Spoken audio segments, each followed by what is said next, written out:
des expériences précises. Pour le modèle de Maxwell généralisé, on va l'utiliser uniquement pour des expériences de relaxation. Alors d'abord, qu'est-ce que c'est que ce modèle de Maxwell généralisé? Eh bien, on va avoir plein de systèmes de Maxwell qui vont être en parallèle. Donc, premier système de Maxwell caractérisé par son propre ressort, E, avec le module Young E1, avec son propre piston, avec sa viscosité état 1. Vous avez un deuxième système de Maxwell qui a ses propres caractéristiques, E2, état 2, et ainsi de suite. Pour un système quelconque, on aura EI, état I. Cette branche étant soumise à une contrainte sigma I et upsilon I. J'utilise les mêmes notations que pour mes cas précédents. Le système étant quant à lui soumis à une contrainte sigma à une déformation upsilon. Toujours le même objectif, relier upsilon et sigma, et plus particulièrement donc dans le cadre d'une expérience de relaxation pour ce cas-là, et donc on va s'intéresser plus précisément au module de relaxation. Donc, je répète ce que c'est qu'un module de relaxation, c'est ce qui varie sur ce qui est constant. Relaxation, ce qui est constant, c'est la déformation. On impose instantanément une déformation epsilon 0 et on va mesurer la contrainte au cours du temps. Donc, c'est parce qu'on va faire une expérience de relaxation. Maintenant, il faut exploiter le fait qu'on a plein de systèmes en parallèle. Qui dit en parallèle dit que la contrainte globale est la somme des contraintes qu'on trouve dans chaque élément en parallèle. Et qui dit élément en parallèle dit que la déformation de l'ensemble est celle qu'on trouve dans chaque élément, donc chaque système de Maxwell. Et cette déformation, puisqu'on a choisi de l'utiliser ce système-là en relaxation, on va poser que cette déformation, c'est celle qu'on impose instantanément et donc qui est constante, puisqu'on choisit de faire une expérience de relaxation. Donc, précédemment, on ne va pas refaire la démonstration ici. Alors, ce n'est pas à connaître par cœur, hein. Évidemment, il faudrait la refaire, hein. Mais là, j'avance un peu plus vite. Donc, nous avons montré précédemment que pour un modèle de Maxwell, quand on faisait une expérience de relaxation, l'équation différentielle de Maxwell se résolvait et on aboutissait à cette équation mathématique.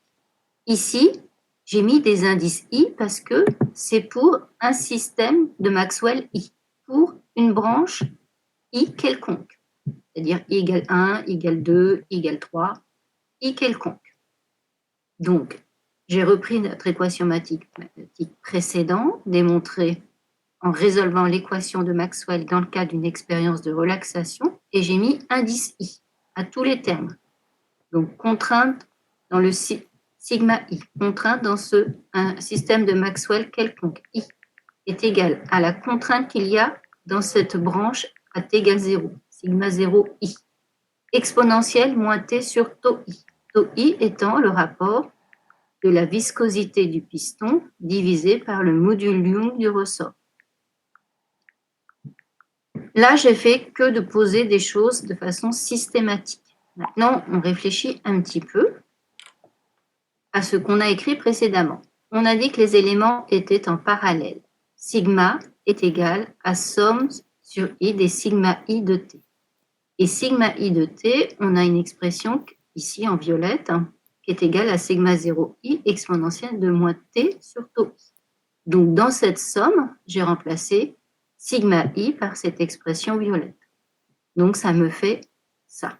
Évidemment, encore une fois, à l'ordinateur, c'est pénible à faire. Il manque mon crayon marché.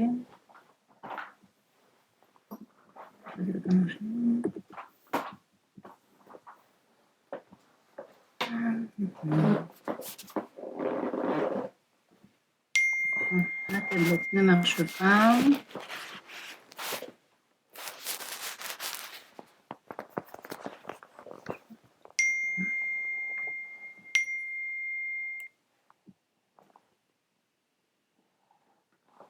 Bon, j'essaierai de résoudre ça à la pause. On va le faire avec la souris. Donc, ce que je disais, on a des éléments en parallèle. la contrainte globale est la somme des contraintes qu'on trouve dans chaque branche. Dans une branche est un système de Maxwell. En relaxation, la contrainte de Maxwell est égale à ça. Donc, j'ai remplacé sigma i par cette expression violette et j'obtiens somme sur i. Donc, sous les sommes, il y a la variable i qui n'est pas précisée, parce qu'à l'ordinateur, c'est difficile à écrire. Somme sur i des sigma 0 i exponentielle de moins t sur tau i.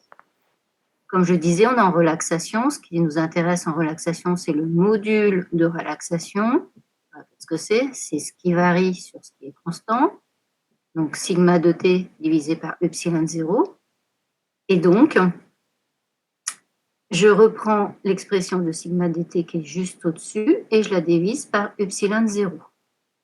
Epsilon 0 étant une valeur constante. OK?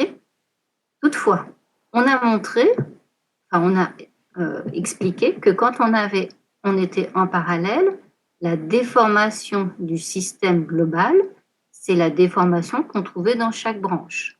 Donc, epsilon 0, c'est la même chose que epsilon i à t égale 0. Donc, j'ai remplacé ici le terme qui est ici par epsilon 0 i.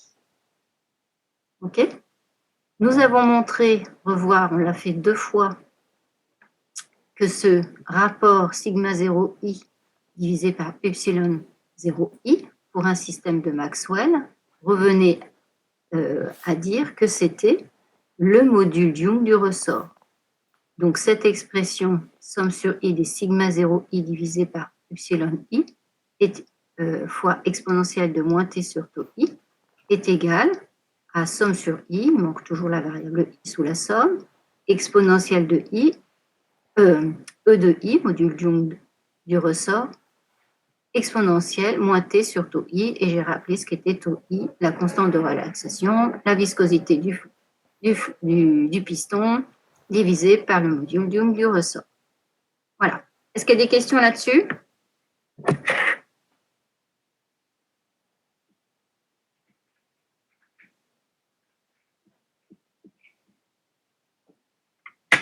Non?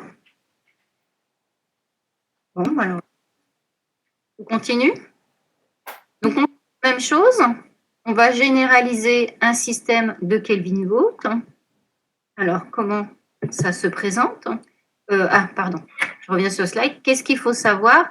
Eh bien, savoir dessiner un modèle de Maxwell généralisé et refaire une petite démonstration. Ok, j'attends. Donc, je répète, qu'est-ce qu'il faut savoir sur ce slide? Dessiner un modèle de Maxwell généralisé et refaire cette petite démonstration.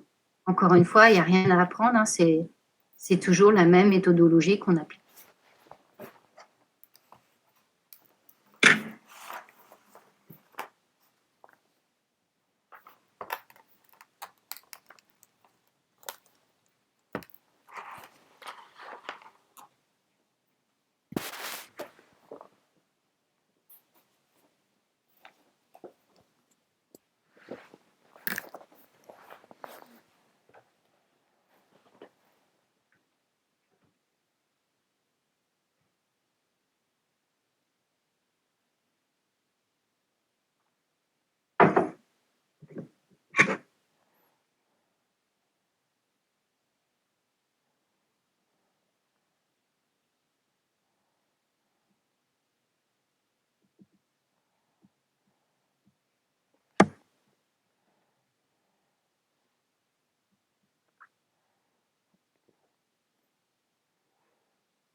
C'est bon, Danushika?